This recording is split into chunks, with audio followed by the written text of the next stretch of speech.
Olá! Esta é a entrevista na íntegra com o historiador, cientista político, pesquisador da Fundação João Pinheiro, ex-secretário de Cultura de Belo Horizonte e ex-secretário de Articulação Nacional do Ministério da Cultura, Bernardo Mata Machado, convidado pela AFIPEA para compor o episódio número 6 do podcast Mundo Pós-Pandemia. Você pode ouvir o podcast conduzido pelo jornalista Lucas Scherer, com os melhores momentos dessa entrevista e de outros convidados, acessando a página da AFIPEA por Direitos e Democracia, no Spotify e em outras plataformas. Você também pode ouvir na íntegra as outras entrevistas deste episódio e de outros aqui no nosso canal do YouTube.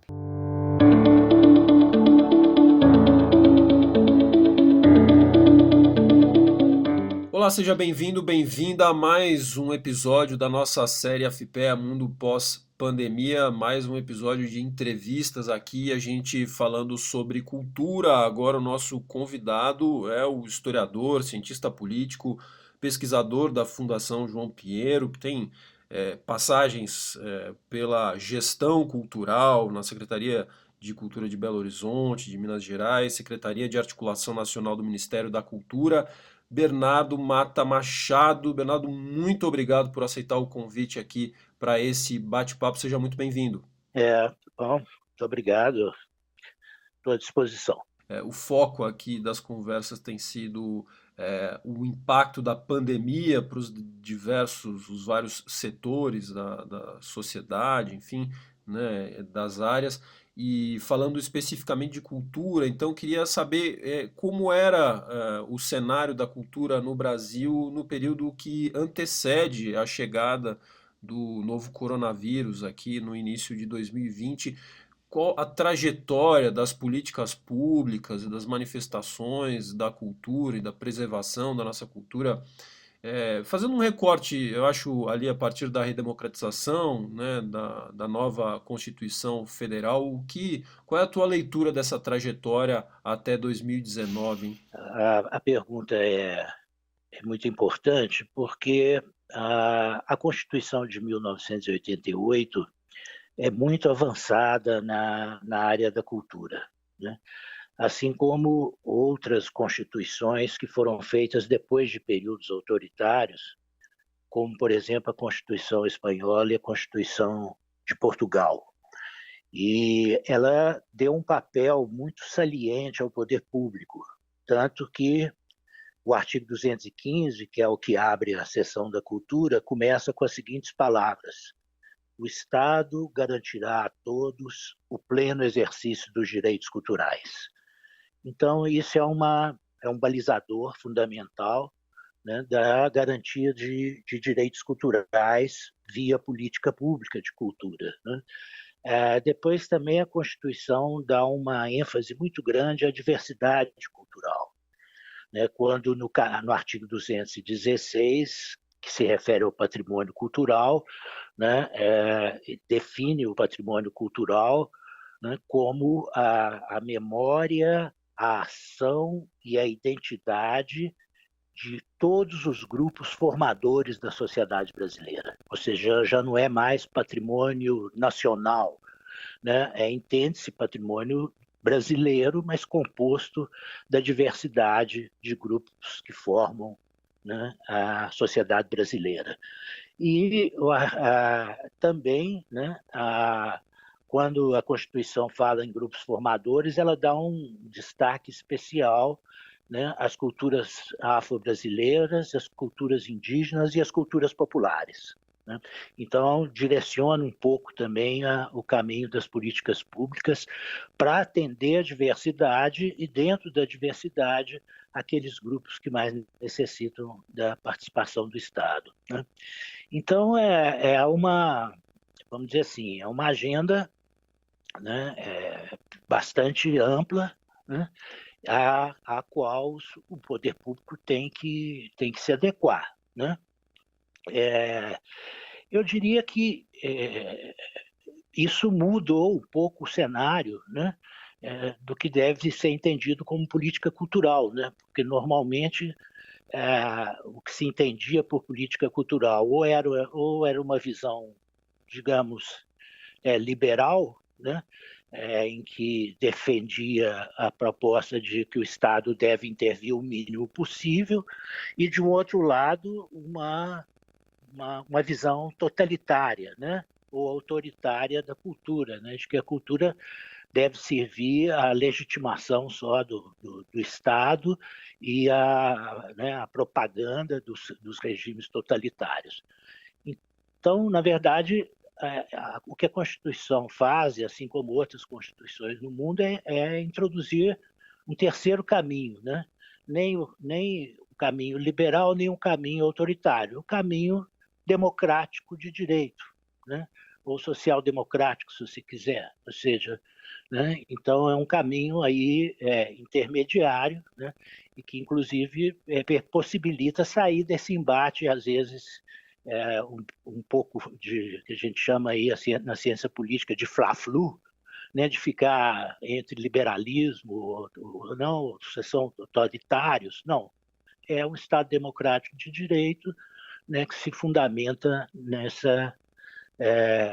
sob essa ótica, né? E o artigo 216-A, que foi instituído por emenda constitucional em 2012, que dá, de certa forma, a estrutura institucional para cumprir essa missão, né? Que é o Sistema Nacional de Cultura, que a gente pode falar um pouco mais adiante, detalhar um pouco mais o que é, mas é uma forma de institucionalização da política cultural para que ela seja capaz de executar esses comandos constitucionais. Bom, vem a pandemia, você perguntou. Bom, uma coisa que todo mundo tem dito, mas não custa repetir, né? É que a pandemia ela teve uma face na cultura muito negativa, mas também teve um lado positivo, se é que a gente pode chamar de positivo, mas um outro ponto de análise, né? Nas artes dos espetáculos foi uma tragédia. Eu sou também ator e diretor de teatro, eu estava voltando ao teatro depois da aposentadoria na Fundação João Pinheiro, já estava com um espetáculo marcado com temporada e que foi cancelado, né? Nas artes dos espetáculos, né, principalmente aí teatro, dança, espetáculos musicais, circo, né, isso foi tudo muito afetado. E o cinema também nas casas de exibição, né? Então, realmente, muita gente ficou desempregada, e não só os artistas, evidentemente, mas também os técnicos que trabalham, né, ali no palco, né, os iluminadores, os contrarregras, em suma, toda uma infraestrutura também que assegura os espetáculos foi afetada, né? O turismo, né, foi muito afetado, e o turista, em geral, aquele turista principalmente que se interessa por cultura, né? Ele que quer conhecer, por exemplo, a gastronomia de um lugar, né? Os restaurantes se fecharam, né? Muitos, então tiveram, né, muitas restrições. Então isso tudo afetou extremamente, né? Por outro lado, e aí isso também tem sido enfatizado, o fato das pessoas terem ficado em casa, terem de ficar em casa, né? Buscando o que fazer, né? E como passar o tempo, né? Isso mostrou como que, né, a atividade cultural, né, os bens culturais são importantes, inclusive, para manter a saúde mental nessa história, né? Então, houve muito acesso, né, a séries de TV, acesso à leitura, né, através do livro, acesso a filmes, né? Então, ou seja, essa parte, vamos chamar aí, mais industrial da cultura, né? Que não depende muito de você sair de casa, que você faz TV, via internet, né? Ou solitariamente, através da leitura, né? Isso tudo mostrou como que a cultura é importante, né? Para a sociedade. E eu acredito que, eu não sei se houve essa compreensão por parte da sociedade como um todo, mas a gente, pelo menos que trabalha na área da cultura, né, percebeu que muita gente, né, ocupou seu tempo consumindo produtos culturais, né? Então, isso é um outro lado da, da tragédia que é a pandemia do coronavírus para a área da cultura, né? Fernando, agora voltando um pouco para o debate sobre gestão e sobre política pública, eu vou colocar aqui um questionamento feito pelo curador desse episódio para a área de cultura, o Frederico Barbosa. Ele faz a seguinte provocação. Há uma certa confusão entre políticas culturais, patrimônio edificado e imaterial, artes do espetáculo vivo, música, artes plásticas, bibliotecas, livre leitura, museus, arquivos, cultura negra ou afrodescendente, etc., e o Sistema Nacional de Cultura. As distinções e aproximações são tanto conceituais quanto históricas e políticas. É possível narrar um pouco da história das opções políticas e da sua implementação? E ainda, o que representou a implementação do SNC diante dos desafios postos por tantas linhas de ação pública? E quais seriam os desafios de implementação do sistema e mesmo das diferentes políticas na conjuntura atual? O Sistema Nacional de Cultura se propõe a ser do mesmo formato do que outros sistemas de políticas públicas, né? Basicamente, né? E aí a função dele é garantir direitos, né? No caso, né, direitos culturais, né? Descentralizar a gestão pública via cooperação federativa, ou seja, com a relação, divisão de trabalho entre União, estados e municípios, e institucionalizar a participação da sociedade nas decisões de políticas públicas, né? Então, para obter né, para se chegar nesses objetivos, né, de garantia de direitos, maior participação e descentralização, né, se propõe uma estrutura, né? Então, uma estrutura administrativa, né? Então, a fim de garantir direitos, você precisa ter um órgão de cultura, tanto na União quanto nos estados ou municípios, né? No caso da União, o Ministério da Cultura, né? Você precisa, né, para organizar a sua política, você precisa de um sistema de informação e de indicadores culturais para balizar o seu planejamento, né?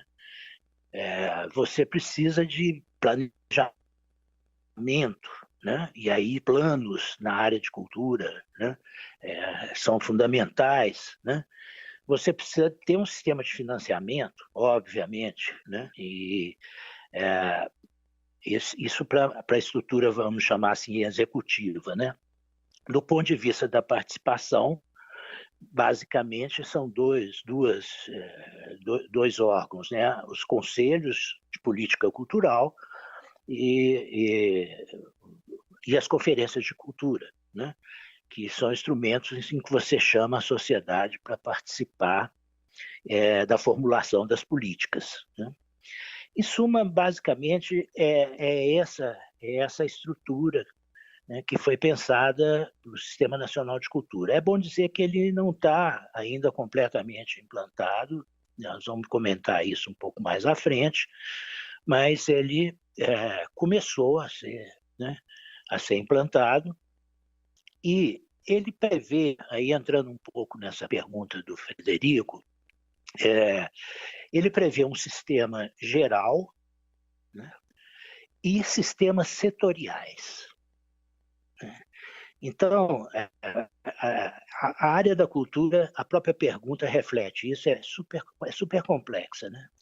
Você tem várias atividades artísticas, né? E tem gente ainda reivindicando entrar, na área da cultura, né? Eu me referi à gastronomia, por exemplo, alguns chamam de cultura alimentar, né? O design, né? Também tem essa pretensão, e a área de patrimônio cultural, né? Que também é complexa por conta da diversidade, que eu já me referi, né? De grupos formadores da sociedade brasileira. Então, o que se prevê é que o Sistema Nacional possa ter sistemas setoriais, para você cuidar de áreas específicas dentro dessa complexidade. Por exemplo, já existe um Sistema Nacional de Bibliotecas, é anterior ao Sistema Nacional. Nós, pesquisadores, sempre recorremos, por exemplo, às nossas bibliotecas nas nossas instituições, e a gente conseguia um livro de qualquer biblioteca do Brasil que a gente estivesse precisando, porque as bibliotecas estavam interligadas e continuam, né? Então, né, começou a ser criado um Sistema Nacional de Museus também, né? Então, a ideia é que, à medida em que, dependendo do lugar do seu território, né, dependendo das características culturais do seu território, né, você tenha sistemas específicos, né, que espelham a estrutura do sistema geral. Você tem que ter um órgão responsável, por exemplo, um Instituto de Patrimônio Cultural, você tem que ter um plano de proteção do patrimônio, né? Você tem que ter recursos específicos para aquela área. Então, a ideia é que essa complexidade, à medida que tanto o poder público vai sentir necessidade de ampliar a sua ação, como a sociedade vai cobrando do poder público os seus direitos, né, em várias áreas, que esses sistemas setoriais possam também se organizar, né? Então, é toda essa complexidade que compõe o Sistema Nacional de Cultura. Eu não sei se eu respondi tudo, mas podemos continuar. Sim, sim. Eu queria só, complementando, na tua opinião, quais os maiores desafios para que se dê continuidade a esse processo de construção, né, na prática do Sistema Nacional de Cultura?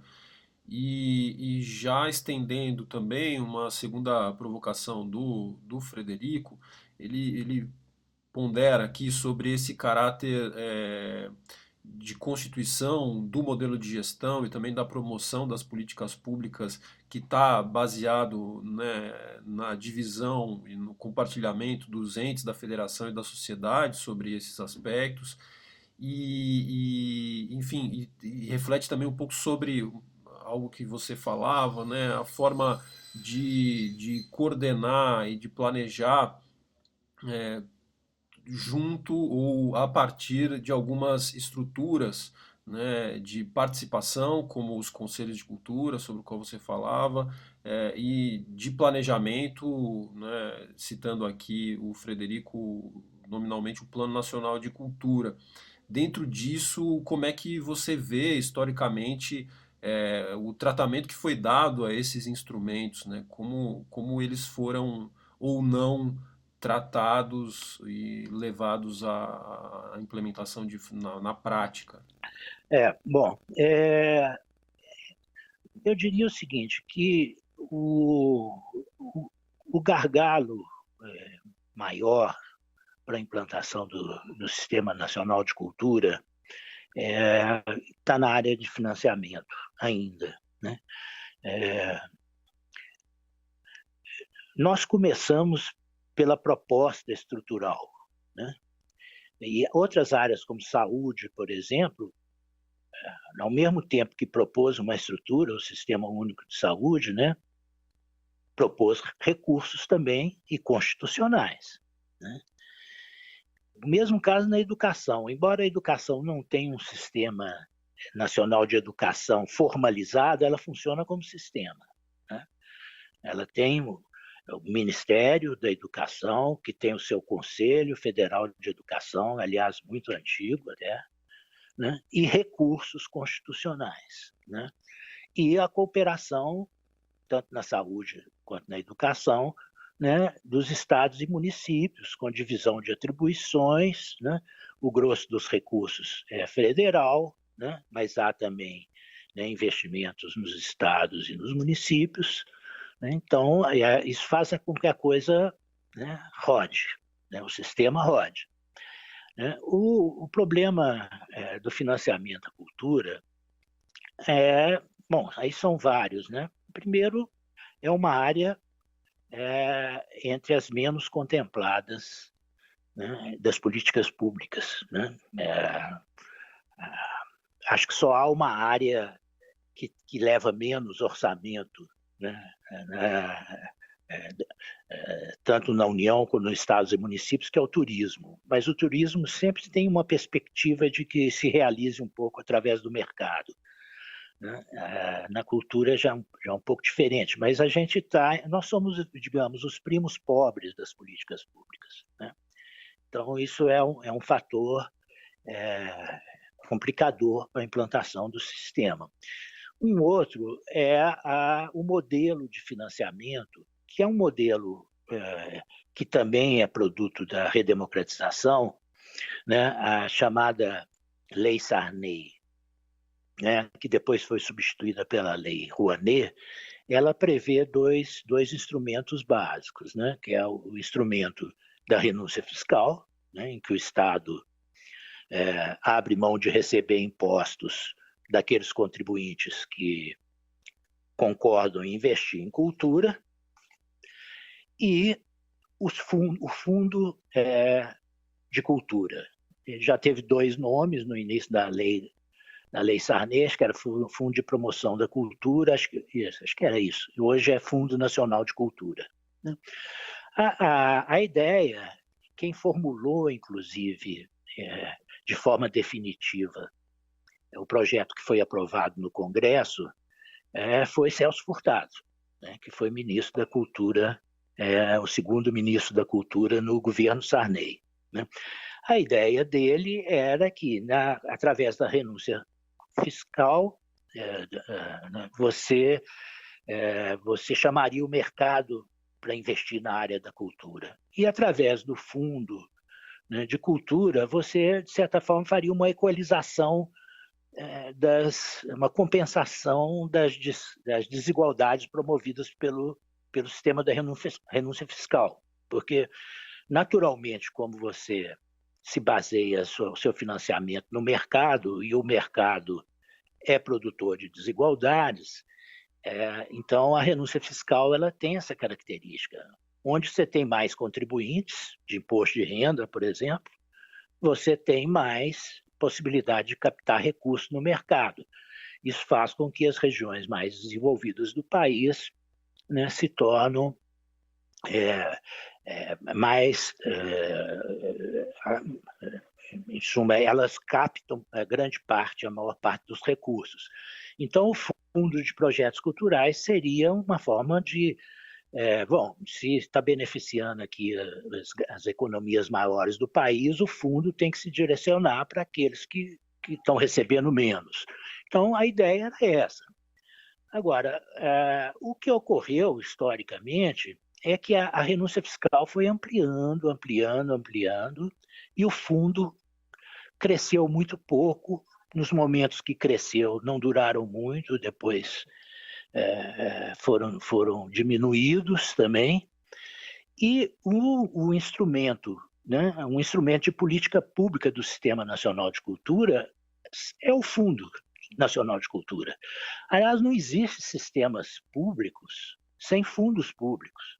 Né? É o mesmo caso, vou repetir, na educação, né, do Fundo de Saúde, o Fundeb na Fundo Nacional de Saúde, o Fundeb na área, se não me engano é Fundo Nacional de Saúde, né, que é o nome, e o Fundeb na área educacional, né, porque, em suma, né, para garantir direitos, né, para possibilitar essa equalização, esses recursos precisam ser públicos. Né? Então, um dos instrumentos fundamentais para os sistemas públicos é, por exemplo, a transferência fundo a fundo, né? Que é muito praticada, né? Na área de saúde e educação. Agora, se você tem um fundo nacional fraco, como é que você vai dar conta de, além de dar conta da política nacional, repassar para estados e municípios, né? Então, eu acho que esse é o grande dilema ainda, né? E, no meu entender, o fortalecimento do Fundo Nacional de Cultura tem que se dar de alguma forma, né? Ou através de previsão de novas fontes, de abastecimento desse fundo, né? O que pode incluir, por exemplo, a criação de impostos, né, específicos, né? Assim como, né, veja bem, a área mais desenvolvida dentro da política cultural brasileira foi a área audiovisual, né? E se desenvolveu basicamente com a criação do Fundo Setorial do Audiovisual, que é uma programática do Fundo Nacional de Cultura. É curioso, porque o Fundo Setorial do Audiovisual tem mais recursos, muito mais do que o Fundo Nacional de Cultura, né? Então, através desse instrumento é que o audiovisual brasileiro teve esse crescimento. E como que o Fundo Setorial do Audiovisual conseguiu fundos? Através da contribuição, através da institucionalização de uma contribuição, que é o Condecine, né? A Condecine, a contribuição para o desenvolvimento do sistema nacional, que incide sobre o próprio mercado audiovisual, principalmente quando a esse mercado foram introduzidas as grandes empresas de tecnologia, né? Da informação, né? Então, inclusive as telefônicas e tal. Então, no meu entender, a gente precisa disso para todos os outros setores, né? Não sei se impostos ou contribuições específicas para o setor. Precisamos de dar um jeito de crescer o bolo do Fundo Nacional de Cultura, né? Para que o sistema possa, de fato, ser implementado, porque, vamos dizer, é o sangue que circula, né, pelo sistema, né, para abastecer todos, né? A União, estados e municípios tem que ter recurso. E eu acho que nós estamos ainda engatinhando. Antes de concluir, queria fazer uma penúltima pergunta aqui, porque a gente veio nesse período, logo antes e durante a pandemia, uma discussão muito acirrada sobre a cultura e sobre uma pretensa guerra cultural, né, de um lado conservadores e de outro progressistas ou para alguns marxistas comunistas, né? Queria saber como tu vê esse cenário de debate sobre a cultura e o papel da cultura na organização social. Bom, essa é uma pergunta muito importante, porque ela me permite analisar a política cultural atual movida pelo governo federal, né? E a base conceitual dessa política, né, se dá amparada num conceito que eles chamam de marxismo cultural, né? É uma ideia que já vem originalmente do regime nazista, chamada bolchevismo cultural na época, mas que foi recauchutada pela nova direita americana ali na década de 80 e que influenciou muito também o pensamento das Forças Armadas brasileiras, né? A ideia do marxismo cultural, fazendo um resumo simplíssimo, aliás, é fácil de fazer o resumo, porque a ideia é muito simplória. Trabalha com o seguinte conceito: existe um movimento comunista internacional, né? No caso de publicações na área militar, tem até uma sigla, MCI, e que o movimento comunista internacional abriu mão de sua estratégia revolucionária através, né, da luta armada para uma revolução através da cultura, né? Então, se infiltrando principalmente né, no sistema educacional, né, nas universidades, né, e na área intelectual, na área de pesquisa, na área de ciência, na área de educação, né, e entre as várias segmentos artísticos, né? Então que há e isso tem que ser combatido. Então é a partir dessa ideia de marxismo cultural que vem essa ideia então de tem que travar uma guerra, porque é uma guerra contra o comunismo. Ou seja, é uma coisa muito simplória, né? Porque você tem, tanto na área cultural, na área educacional, assim como em qualquer área, você tem gente de posições políticas e ideológicas as mais distintas, né? Você tem, por exemplo, né, grande parte, e eu acredito que não seja toda, né, mas da chamada música sertaneja hoje, do sertanejo universitário, né, não da sertanejo de raiz, é favorável ao governo, né? Já se manifestaram várias vezes. Não sei se eles andam recuando, né? Mas você não tem só, né, gente de esquerda na área da cultura, né? Você tem gente de todos os matizes, né? Mas o que isso gerou do ponto de vista institucional, né? Não, vamos desmontar essa estrutura porque, né, isso aí vai estar servindo aos comunistas, né? E por um outro lado, né, também fundamentado, no caso desse governo, numa visão ultraliberal, né, no ultraliberalismo, ou no neoliberalismo, né, ou seja, na redução do papel do Estado, né? Então, aí, na verdade, não é só a cultura que sofre, né? Então, várias áreas das políticas públicas estão sendo desmontadas, né? Basta dizer aí ciência, tecnologia e meio ambiente, né? Para a gente não se estender muito, né? Mas há um combate aí muito, muito sério às políticas públicas também em função dessa visão ultraliberal, né? Então, realmente é um quadro de terra arrasada, né? E que não vai ser simples reconstruir, né? Nesse ponto, eu acho que o Sistema Nacional de Cultura ainda é uma luz, né, para que ilumine aí uma perspectiva de futuro, né?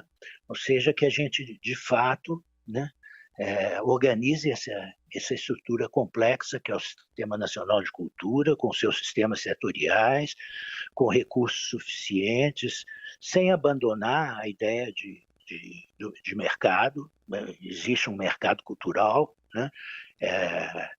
Existe, né, a Lei Rouanet, que, né, com todos esses problemas de desigualdade que ela produz, ela é muito interessante do ponto de vista da agilidade, porque os recursos não passam pelo Tesouro do Estado, eles vão direto do contribuinte para a conta do empreendedor, né? Então, com isso, eles não ficam sujeitos a tantos controles burocráticos feitos os recursos, por exemplo, de um fundo nacional, né? E o fortalecimento do Fundo Nacional paralelo a essa, né? A terceira Conferência Nacional de Cultura foi muito simples numa das suas propostas, né? Durante os governos Lula e Dilma houve três conferências nacionais de cultura.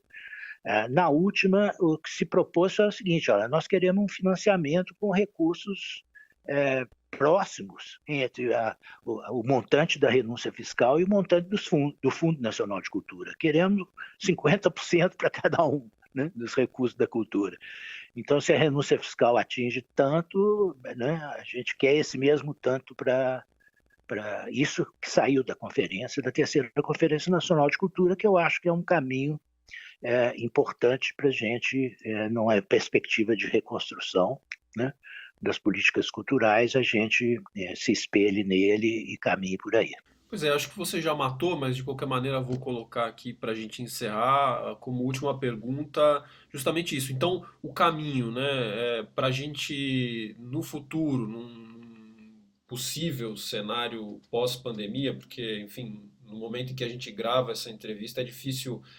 No passado já falei em outras conversas aqui na série de que a gente talvez se aproximasse do fim da pandemia, mas já não sei mais de nada. Acho que ninguém sabe muito bem, né?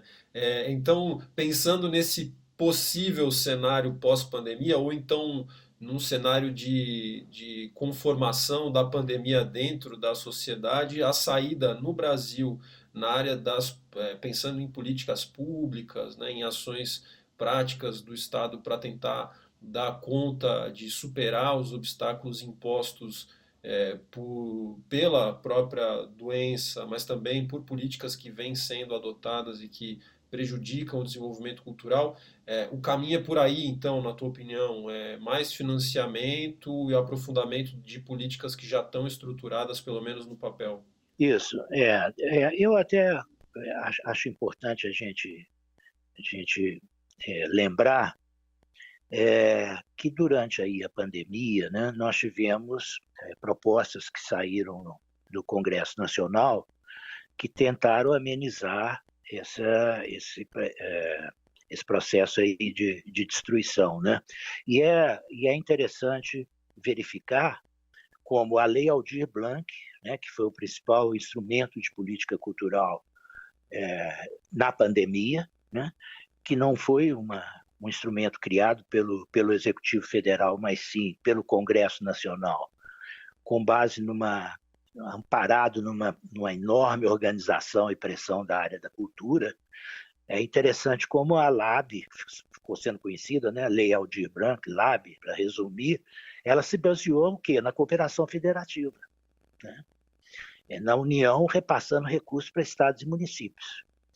E agora está em tramitação, e nós estamos com muita esperança de aprovação, porque já foi aprovada no Senado, né, a chamada Lei Paulo Gustavo, né, que também que vai se utilizar do superávit, né, do Fundo Nacional de Cultura, recursos que foram contingenciados ano a ano, né, e aí não só os do Fundo Nacional, mas também especificamente do Fundo Setorial do Audiovisual, né, que esses recursos também sejam para incentivar a cultura por meio também do repasse, né, aos entes federados, né, por meio da cooperação federativa, né? Então, é importante dizer isso, que o setor cultural não ficou chorando as mágoas só, não, embora a gente esteja muito entristecido, né? Ele lutou e obteve, está arrancando, né, recursos do governo federal, inclusive recursos que o governo federal não tem, pelas duas leis, ele não tem, ele exatamente não pratica uma política cultural, ele simplesmente repassa recursos, né? E o Congresso Nacional criou através de lei, né? Da Lei Aldir Blanc, e pretende também da Lei Paulo Gustavo, né?